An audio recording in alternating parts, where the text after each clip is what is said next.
Today we're going to continue our discussion concerning the halal and the haram, inshaAllah. We have now arrived to the fourth point concerning these issues of what needs to be understood concerning the permissible things and the impermissible things in the religion. And as we mentioned at the conclusion of our last episode, the fourth point is that everything, the origin of everything in this dunya, everything in this life that we're living in, the origin of everything is that it is pure and that it is permissible. Everything is pure and it is permissible to eat, to wear. You can eat whatever you want to eat, drink whatever you want to drink, wear whatever you want to wear in terms of color or material, sit the way you want to sit. Everything is permissible until and unless a proof from the Quran, an ayah from the Quran, or authentic hadith from Rasulullah comes and makes it impermissible. This is taken from a number of verses of the Quran.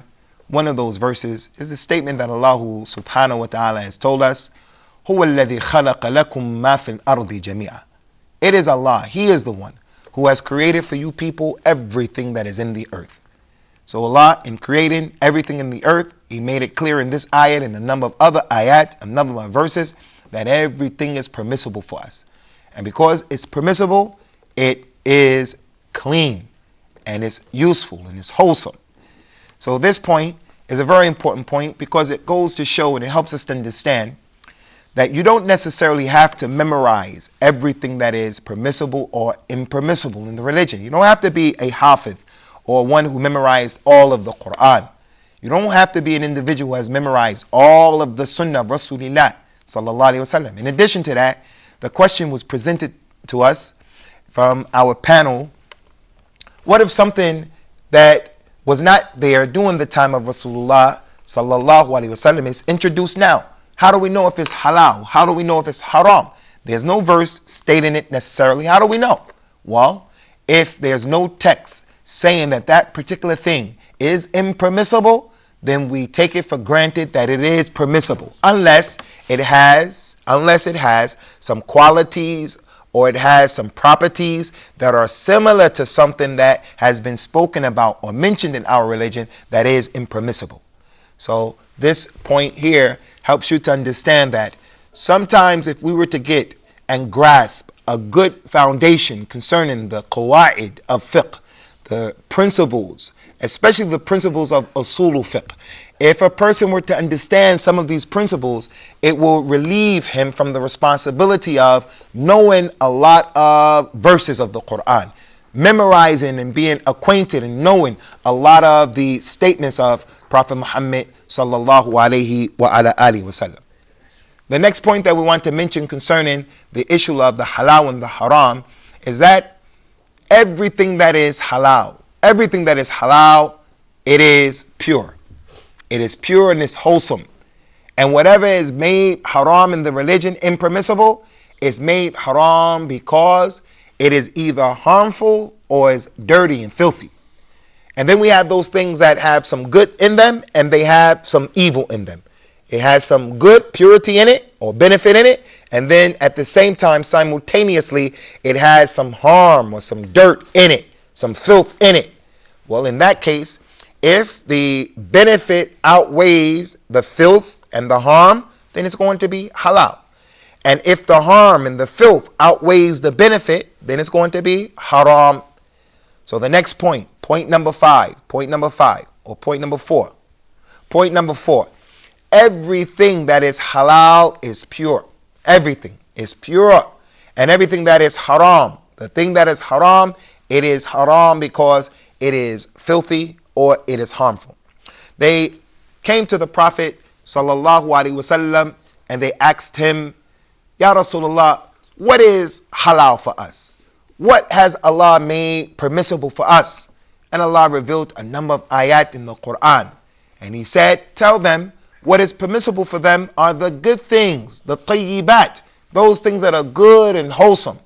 Water, zamzam water, orange juice, karkadeh, eggs, all of those things are from the tayyibat, the good things that are permissible. And in contrast, those things that are bad for you or those things that are dirty, they're filthy, or they're harmful, like swine, the dead carrion, those types of animals that if you were to eat them, they're going to bring some type of harm to the body or to the individual. So that is the other point.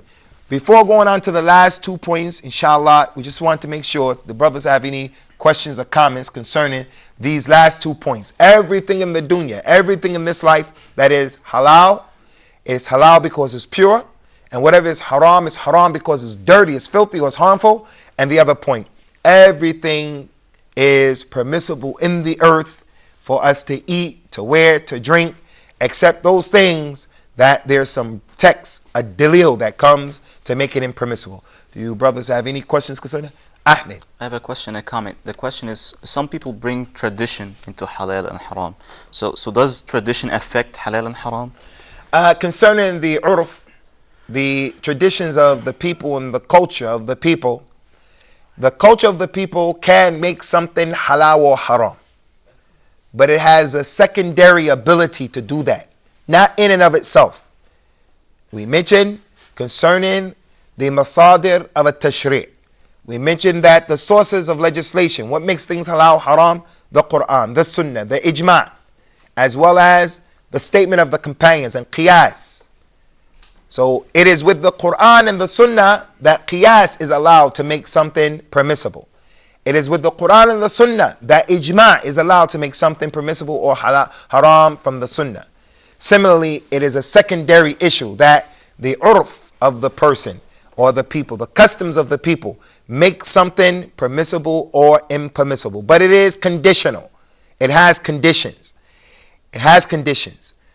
The most important condition, number one, custom cannot go against the religion. If the custom goes against the religion, then it's rejected. The religion is what makes halal and haram. For an example, in certain parts of Africa, it is the custom for the woman to walk around with her upper extremities not covered, not concealed. When she comes into the religion, she says, I want to practice my culture and walk around like that. We're going to say no. The religion told the woman to cover up herself and to conceal herself. So here the custom is rejected altogether. But let's say that the custom of the particular group of people was that whenever a woman gets married and she's 21 years old or younger, then the boy has to give a dowry. The man has to give a dowry of $5,000. For an example, that's the custom of those particular people. Al-Islam is not against that particular custom. Al-Islam would allow that. We're not going to say it's wajib or it's something that he has to do, but we can't look at those people as being criminals. We can't say that those people are against the religion. We can't say that those people are making things unduly necessary because that's the custom. In Al-Islam, when the person wants to travel, we are allowed the rukhsa or the concession. We can shorten our prayer. Well, Prophet Muhammad never taught us and never left a specific distance by which we travel when we shorten our prayer. He was going to make the Hajj and he traveled from Medina to a place called Dhul Hulayfa. That's only about 4 or 5 miles from Medina. It's a short distance. And yet he shortened his prayer when he stayed in that particular place. And he never told us what's the difference you can shorten your prayer. So what did the scholars of Islam say? They said, whatever those people in that particular locale, in that particular time, in that particular place, whatever they consider to be a trip or rihla or a safar, whatever they consider to be a trip, then that's the time when the person can shorten his prayer. So that's a case where the urf or the customs of the people, it makes something in the religion halal, or it can make something in the religion haram. It can make something in the religion known. Now, any more questions? Akhi Yasir. The harmfulness of the haram, can we feel it upon our spirits or just upon our bodies? Concerning the harm of the haram, the evil effects of the haram, can we feel it in our spirit, or is it something that's just in our bodies? Eating swine may hurt you. You may get tapeworms and other issues take place inside of the body. And sometimes it doesn't even happen. It doesn't even harm you sometimes. One person can drink khamr, he can drink intoxicants, and he never suffers from cirrhosis of the liver. As a matter of fact, he may even claim I get benefit from it. It helps me to digest my food. It helps me to become creative. It helps me to open up the creative juices, to paint, to write, and so forth and so on. And that may be true. Sometimes it may not even hurt you in your body. But as it relates to your spirit and your religion, the haram always hurts, whether you recognize it or you don't recognize it. Let's take, for an example, the dua, the supplication. The man traveled and Rasulullah described his situation. His hair was disheveled and his clothes were dirty, and he was in the need of Allah answering his dua. The supplication of the traveler is accepted. The supplication of the one who is calling on Allah with sincerity is accepted. But this particular man, even though he was traveling, even though he was sincere, he was making dua and he was asking Allah over and over, Ya Rabb, Ya Rabb, making al-ilhah, asking with shiddah.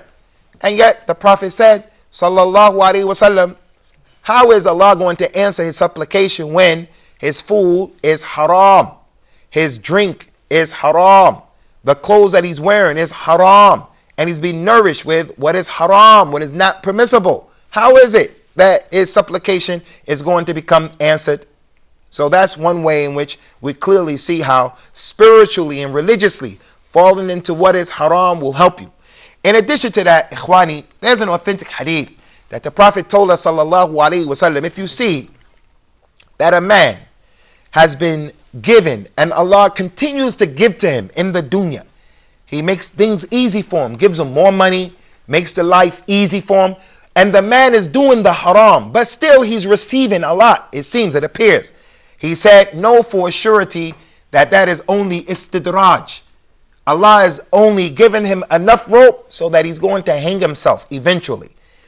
He's getting what he wants to have in the dunya easily. He's a criminal, but he has the nicest house. He's a criminal and he's making more money. He's a criminal and the people are still respecting him more and more. No catastrophe seems to befall him.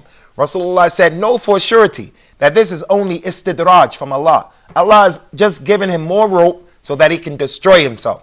When he dies and he stands before Allah and he has to answer for what he did and what he didn't do, he's not going to be able to say anything because the argument has been established upon him.